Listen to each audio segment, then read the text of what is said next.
सवाल मैंने पिक किया है वो है हर्षित जी का। हर्षित जी पूछ रहे हैं वोडाफोन आइडिया को लेकर। वोडाफोन आइडिया का चार्ट रखिएगा स्क्रीन पर। और थोड़ा प्रेशर में था स्टॉक जब मैं सुबह देख रही थी, तो करीब करीब अब कर रहा है 13 पे कारोबार, 13.32। इनकी जो खरीद है वो 12-12.5 की है, तो मामूली प्रॉफिट में है ये। लेकिन क्या लगता है सर, हालांकि उन्होंने अपना होराइजन नहीं बताया लॉन्ग टर्म या शॉर्ट टर्म, अगर 6 महीने का नजरिया लेके चले वोडाफोन आइडिया पर, तो क्या किया जाए? देखिए, मुझे लगता है इन पर्टिकुलरली काउंटर बहुत टाइम ले रहा है। So the problem here is कि इसमें बहुत सारे फंडामेंटल ट्रिगर्स है और वो बीच बीच में आते रहते हैं। तो चार्टिकली अगर आप देखें तो इसमें एक अच्छी रैली हो चुकी है, करीबन 8 रुपए से लेके 15 रुपए तक। तो ये जो पूरी रैली है, इसको ये कंप्रेस कर रहा है, इसको ये करेक्ट कर रहा है। कहां तक जाएगा? मुझे लगता है 13 से 12, 13 रुपए से लेके 12 रुपए तक का एक डिप, एक फॉल यहाँ पे ड्यू है। तो थोड़ा सा कॉशियस रहे। अगर किसी को फ्रेश एंट्री करनी है तो 12 रुपए के आसपास कर सकते हैं, लेकिन एट दिस लेवल मुझे लगता है कि थोड़ा सा आप कह सकते हैं कि आपकी एंट्री उसके ऊपर थोड़ा काम होना चाहिए। मैंने सिर्फ एंट्री का प्राइस मिस किया।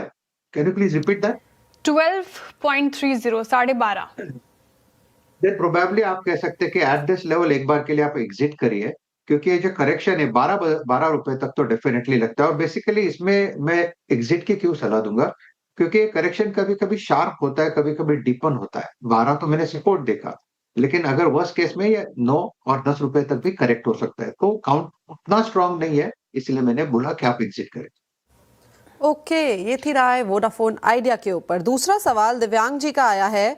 सातपति सर, इनके पास एकस के 40 शेयर्स है पोर्टफोलियो में और जो एवरेजिंग प्राइस है वो है 240 रुपए का। अभी हमने रिसेंटली देखा था काफी शानदार मूव्स यहाँ पे आते हुए दिखाई दिए थे। इनफैक्ट अगर हम अप्रैल से इसकी जर्नी को मैप करें तो 140 का शेयर था, उसके बाद इसने 180 तक छलांग लगाई और थोड़ा सा रेस्ट लिया, और रेस्ट लेने के बाद अब ये काफी हाई लेवल पे 260 तक गया।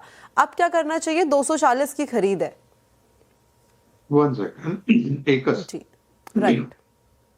देखिए, 230 के आसपास ये प्राइस है। एंट्री उन्होंने कब किया था एकस का? मैंने किया मिस था किया, फिर से रिपीट करिए। 40। 240, ओके। देखिए, एकस में या I think he can hold 220 के आसपास का एक स्टॉप लॉस रखे। 240 का एक रेजिस्टेंस है। अगर ये सरपास होता है तो 260 से लेके 270 तक की जगह बनेगी। काउंटर स्ट्रांग है, लेकिन स्टॉप लॉस की जरूरत है। तो स्टॉप लॉस होगा 220 का। ओके, तो ये थी राय एकस के ऊपर। काफी सारे सवाल हमने सातपति सर से पूछ लिए। Satpathy sir, thank you so much आज हमारे साथ जुड़ने के लिए और थैंक यू। सभी क्वेश्चंस को आंसर करने के लिए। Thanks a lot for joining.